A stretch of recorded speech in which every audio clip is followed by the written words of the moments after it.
nitwits like maybe we should give her a statue. Maybe we should do that. Let's go to Jason. Jason, you're next on the Vegas Take. What's going on? What's up, Jason? Great name. Really good name. Happy Friday, guys. Thank you.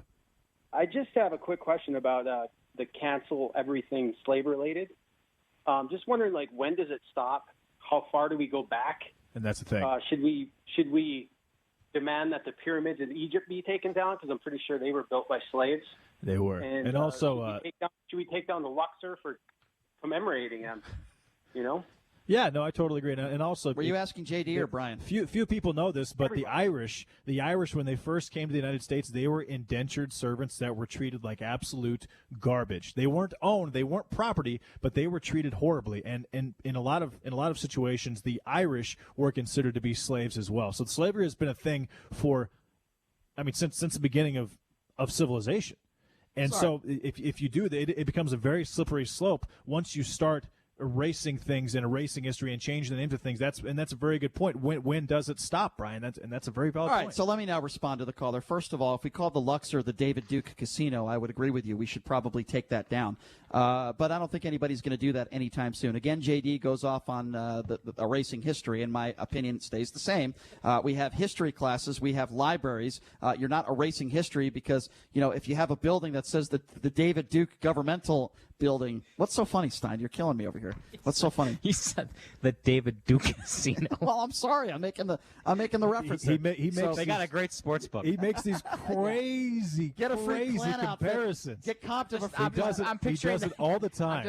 Maybe I'm punchy because it's the end of the day. So I'm punchy because it's the end of the day on a Friday. So I'm picturing the David Duke Casino in neon lights with and all these people just. Well, I'll tell you what. Filing in. It would be glow in the dark. So because every single letter would have a hood on top of it. There are Republicans that agree with me, by the way. And when you bring up Sean says the Timothy McVeigh Auditorium. All right. So when you bring up the Luxor, sir, and when you bring up the pyramids, Ed Gein Fieldhouse. You guys let me know when I could make my point, or we'll just go on to the next caller. So when you talk about the pyramids, sir, or you talk about the Luxor, there's a fine line between that and when we talk about government buildings and statues. I think you understand. Now you say, where do we cut it off? Where do we stop? Well, like I said, if the Luxor was called the David Duke Casino or, whatever, anybody who supports slavery, then I don't think that should happen. We're talking about a name. We're not talking about taking buildings down. We're not talking about taking any of these military buildings down. We're talking about taking statues down. Okay, so you're saying you draw the line at the name. If the Luxor was named the Egyptian slave building, then we should. Well, yeah, that would be inappropriate. That would be horrible. That'd be terrible if we named anything that. I would hope you would agree with that. All right. Well, no answer. 702 Jason, really good call and an even better name. 702-257-5396. Let's go to Glenn. Glenn, you're next on the Vegas Take. Hi, Glenn. Hey, how you doing? I just want to respond to the comment about back in the 1700s and 1800s, slavery was just common and nobody thought anything about it. They just thought it was right. Well, that's not true. The slaves knew it was wrong.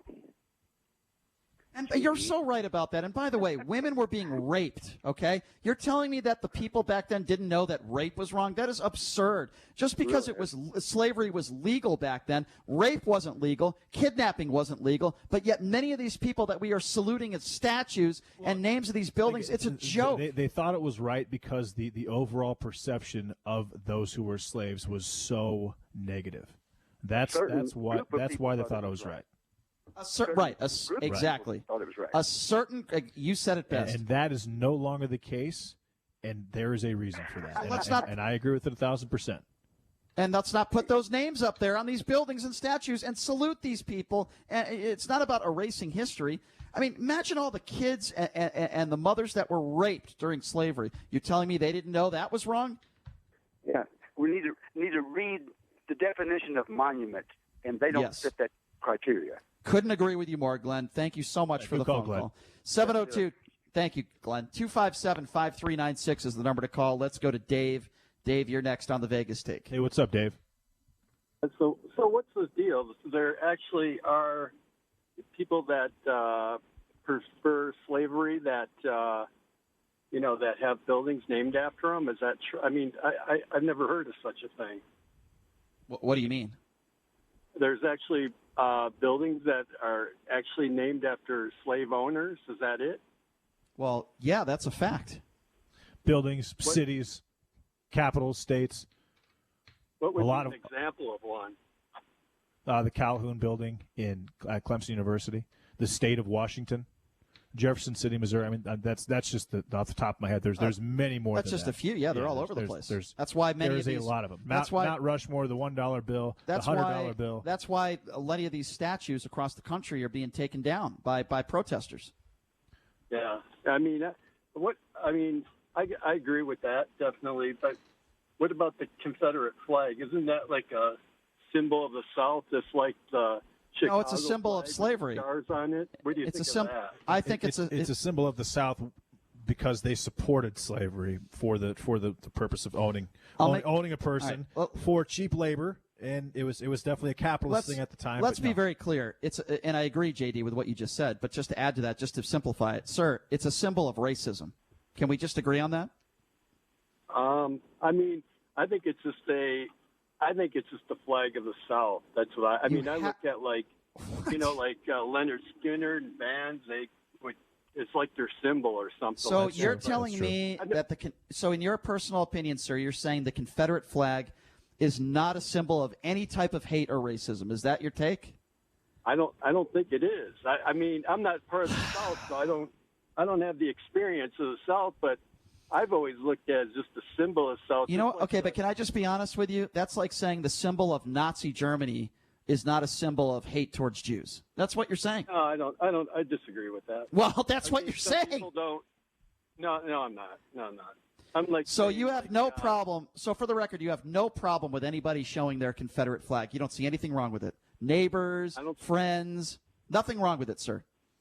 I think it's just a symbol that you're from the South. All right. Well, with all due respect, sir, you're giving me the symbol that you're not very intelligent. 702-25.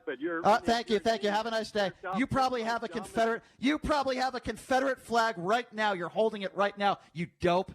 Hey, really good call. You probably have 20 Confederate flags. You're probably a grand wizard. Good luck at your Klan meeting tonight, you dope racist. That's the kind of guy that shows his Confederate flag everywhere. But then when you have a BLM protest, he's a coward, and he just hides his racism. I don't think there's anything wrong with a Confederate flag. I think it shows the South. It has nothing to do with racism. What a dope.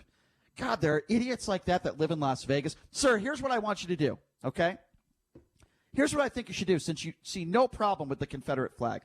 Go to one of these BLM protests, stand right in the middle of the protest with your Confederate flag, and then let me know how that works out for you. Just do it as a social experiment, sir, and then call me the next day. It might be from the ICU, but call me the next day and let me know how that turned out for you. Why don't you go ahead and do that, sir? In fact, why don't you go into one of those gospel churches and say you're a man of God and come in there with your Confederate flag, and let's see how that works out for you, sir. Let's see. But you won't do that because you're a coward, because you hide behind your racism. 702-257-5396. God, are there still people out there that think that the Confederate flag doesn't represent any type of hate or racism? I mean, guys, this is just ridiculous. Let's go to Al. Al, you're next on the Vegas Take. What's going on? Hey, what's up, Al? I tell you guys, I love your show, and I always try to get up before 12 to try to listen to you guys. You guys always have great things, and you guys are really speaking up for Vegas and getting a lot of the issues out. Now, the other thing, what I wanted to say is that this whole thing that was going on right now, I think, it's about police brutality. That we got to stop that. It doesn't matter whether you're white or black or whatever. I agree. Nobody wants a knee on their neck. Right. And I think we got to get more focused. I appreciate that everybody's talking about slavery. It's wrong. It was in the Bible, and it was abused. It was abused in this country. There's no time for it anymore. Right. But right now, I think everybody, whether you're black, you're white, Hispanic, Asian, we all have to unite, and we all have to get this police brutality because nobody wants to get pulled over. Sir, I agree. Sir, I could not agree with you more, and that's why when I tell people, as far as the BLM movement is concerned, what about black-on-black crime? What about police officers dying? I tell them the same thing over and over again, exactly what you're saying. The problem Hold on. I tell them the same thing, exactly what you're saying, and that is this.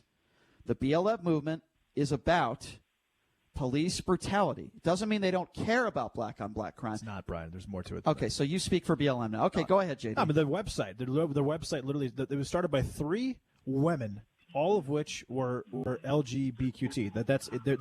There's a major connection with trans and homosexuals with BLM. And if you try to donate to their organization, it literally goes to Act Blue.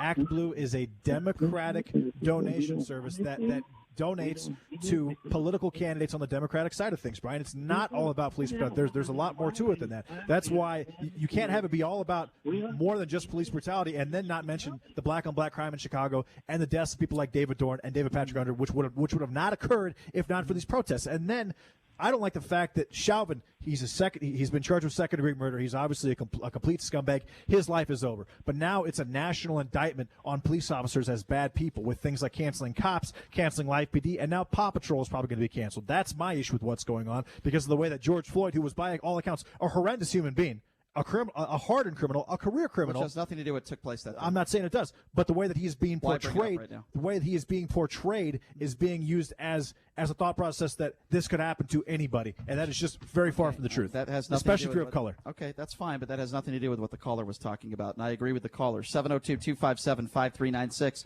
Let's go to Kurt. Kurt, you're next on the Vegas tape. Hey, what's up, Kurt?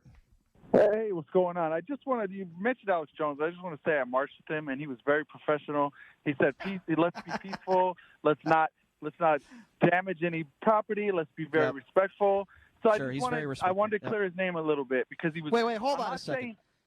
You want to clear the name of a man who said that the Sandy Hook shooting never happened? You can't clear his name, sir. His record speaks for itself. Now, I have no doubt that you're telling me the truth. I'm sure he was very nice to you. But guess what? You can't have it both ways. You can't say that a shooting didn't happen and hurt families for over 2 years and then convince me that he's a great man and you're going to clear his name.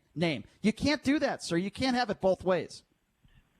He might have been mistaken about Sandy Hook, but he wasn't mistaken about a lot of things. Wait, hold on a second. You look at 9/11, it's a complete inside job. It's a complete All right, well, I'm not going to job. get into the 9/11 conspiracy with you. I'm going to say this. When somebody for years says that a school shooting didn't happen and your only response to it is, well, I guess he was mistaken. I mean, are you serious, He sir? was mistaken. He was. So you can't call him out and say it was disgusting what he did and he did it for clicks and he hurt families. You can't say that. All you can say is, well, maybe he was mistaken. You know, if you maybe want me the to Klan. further elaborate, I can further elaborate. Yeah. Well, he was yeah, mistaken, I'd like you to and because he came across insensitive. You're correct. Okay, good. That's all I wanted to hear. So while he might have been nice to you in a moment, you know, I guess there's a nice chance to the whole group. You know, here's what I'll say to that. I meet a lot of people in Vegas, and they say, I met O.J. Simpson. He was a really nice guy. He was so nice to me. He shook my hand. Excuse me. Let me finish. He was a nice guy. He signed an autograph for me. He took a picture. Guess what? He beheaded his ex-wife and somebody. So, you know what? If you want to clear somebody's name, they have a history, sir. And make no mistake about it. Incident. He's been in this movement for 30-plus years. That's one incident. The movement of what? Conspiracy theories? So you think InfoWars is a truth movement? It's a CIA orchestrated term to make people think for themselves look like they're crazy. Was Barack Obama responsible for 9/11? No, I don't think Barack Obama was. I wouldn't be surprised though if he knew about it. I wouldn't be surprised if he knew about it. So it is your opinion that you think Barack Obama might have known about 9/11 Hang on a second. before he was. I deal in facts, right, Brian? Yes. 9/11 happened 7 years before President Obama was in office. No wonder why this guy likes InfoWars. He was like a community organizer at the time. Sir, do you think do you agree with that pizza theory that Hillary Clinton was a pedophile and she's running a pedophile? Have you read those emails? I have. So you do. Okay, sir. I'll tell you what, Brian. I will tell you this. Sir, hold on. Let me just say one more thing. Hillary Clinton is definitely testifying on September 9th, Brian. Okay, let me just add one more thing. That is happening. I know. Let me just. That is happening. Let me just say one more thing in closing, sir. You can take your Alex Jones and you could shove it up your conspiracy ass. What do you think about that? Have a nice day. Great, very good call. Yeah, it was a great call. I don't agree with what Alex Jones said about Sandy Hook, but I do think he has been spot on the last 3 months. Yeah. And Hillary Clinton has to testify for a reason, Brian. There is something. Is she a pedophile? There is something. I don't know. You don't know. I do not know. I have no idea. Pedophile coming out of that pizza parlor. But they have. I believed it. But she has to testify for a reason. That's all I'm saying. Okay. Well, that has nothing to do with Alex Jones, though. So I think that I don't know about that Pizzagate theory, But definitely, I think Michael Jordan's pizza was was poisoned before the finals in 1997. What a shocker! A guy that thinks and it still didn't affect him at all. Okay, we got to go. But what a shocker! A guy that thinks Barack Obama knew about 9/11 actually likes Alex Jones and wants to paint Alex Jones. Hey, every single segment is on our YouTube page.